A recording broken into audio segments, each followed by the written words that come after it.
محترم سامعین، ایک بندہ مومن جب نماز کا ارادہ کرتا ہے تو سب سے پہلے اسے پاک ہونا ضروری ہے، اور جب پاک ہو گیا، غسل کر لیا تو پھر وضو ضروری ہے، اور جب وضو کر لیا اور نماز میں کھڑے ہو گیا تو یہ جاننا ضروری ہے کہ نماز کے اندر فرائض کیا کیا ہے، اس لیے کہ فرائضوں میں سے اگر ایک فرض بھی چھوٹ گیا تو نماز آپ کی نہیں ہوگی، دوبارہ دہرانا پڑے گا، نماز پڑھنی پڑے گی۔ اس لیے ذرا دھیان سے سنیں اور یاد کریں کہ نماز کے اندر فرائض کتنے ہیں۔ تو نماز میں جو ہے بزرگ اور دوستو 13 فرائض ہیں۔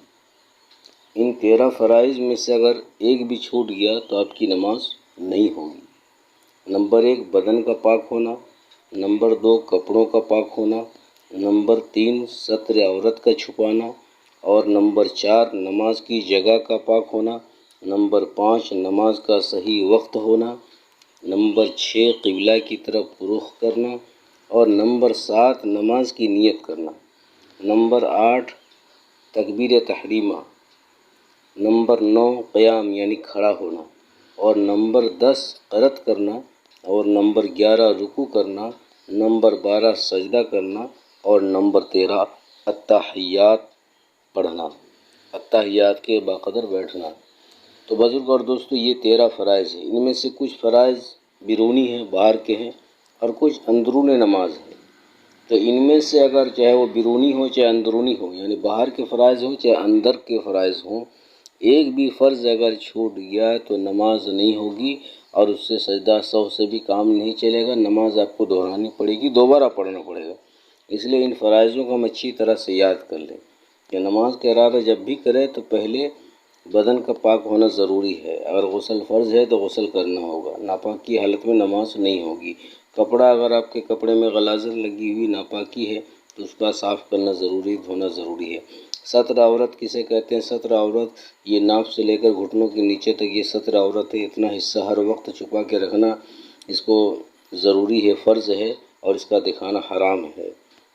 اور اسی طریقے سے نماز کی جگہ کا پاک ہونا، اگر ہم کہیں باہر میں نماز پڑھ رہے ہیں، کوئی میدان میں، کھیت کھلیان میں، تو پہلے دیکھ لیں اس کے اندر کوئی ناپاکی تو لگی ہوئی نہیں، وہاں پر کوئی پاخانہ پیشاب کی جگہ تو نہیں ہے، ان سب چیزوں کا دھیان دینا۔ نماز کا جو ہے صحیح وقت ہونا یہ بھی ضروری ہے۔ اگر ظہر کے وقت آپ جو ہے مان لیجئے کہ فجر کی نماز پڑھ رہے ہیں تو نہیں ہوگا، فجر کے وقت عشاء کی نماز نہیں، جس نماز کا جو وقت متعین ہے اسی وقت وہ نماز ادا کی جائے گی اور ہوگی۔ اور اسی طرح سے قبلہ کی طرف رخ کرنا یہ بھی ضروری ہے، فرض ہے۔ اگر رخ آپ کا قبلہ سے ہٹ گیا تو نماز آپ کی نہیں ہوگی۔ اسی طریقے سے نماز کی نیت کرنا، کون سی نماز آپ پڑھ رہے ہیں۔ اس کے بعد تکبیر تحریمہ، جب نیت باندھتے ہیں ہاتھ اٹھا کر کے پہلی تکبیر، یہ بھی ضروری ہے۔ اسی طریقے سے قیام میں سیدھا کھڑا ہونا، نماز کے اندر کھڑے ہو کر نماز پڑھنا، یہ بھی نماز کے ایک فرض ہے۔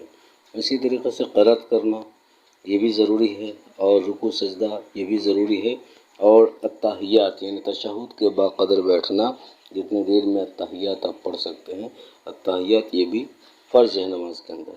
لہٰذا سامعین حضرات ان فرائضوں کو اچھی طرح سے یاد کر لیں تاکہ آپ کی نماز بارگاہ یزدی میں اللہ تبارک و تعالیٰ جو ہے آپ کی نماز کو قبول فرمائے، ورنہ پھر محنت بیکار ہو جائے گی۔ ہم اور آپ سوچیں گے نماز ہو گئی، لیکن فرائض میں سے کسی ایک فرض کے چھوٹنے کی وجہ سے ہماری نماز نامکمل ہو جائے گی۔ امید کہ آپ سمجھ گئے ہوں گے۔ اللہ پاک عمل کی توفیق عطا فرمائے۔